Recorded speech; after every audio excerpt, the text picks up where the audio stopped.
মশলাটাকে ভালো করে করব।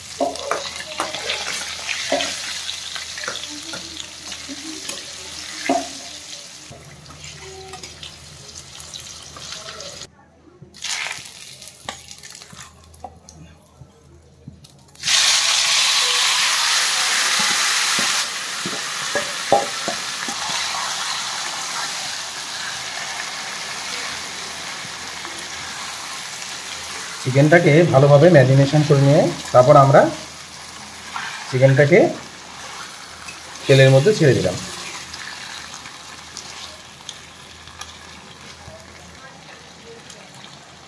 টমেটো দিয়ে দিলাম।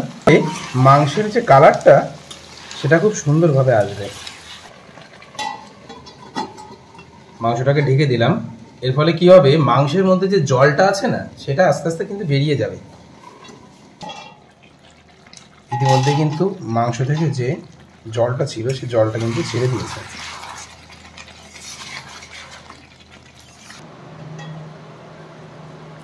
দেখো জল ছাড়া মাংস থেকে কতটা জল বেরিয়েছে। একেবারে জল ছাড়া মাংস রান্না, একটুও জল দেবো না। মাংসের যে জলটা বেরোবে এটা দিয়েই রান্না কমপ্লিট হয়ে যাবে। অনেকটা জল বেরিয়েছে, অনেকটা।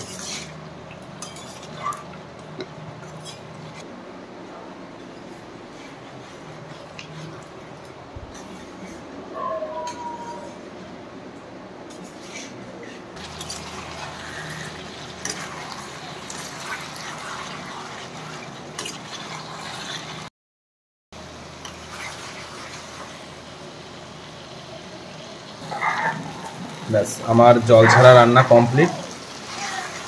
এটা হচ্ছে জল ছাড়া চিকেন কষা। পুরো রেসিপিটাই আপনাদের সামনে তুলে ধরলাম আমি, কীভাবে জল ছাড়া চিকেন কষা তৈরি করবেন। চিকেন থেকে যে জলটা বেরোয় ওই জলটা দিয়েই কিন্তু অ্যাকচুয়ালি চিকেন কষা করা যায়। এবার নামাতে হবে,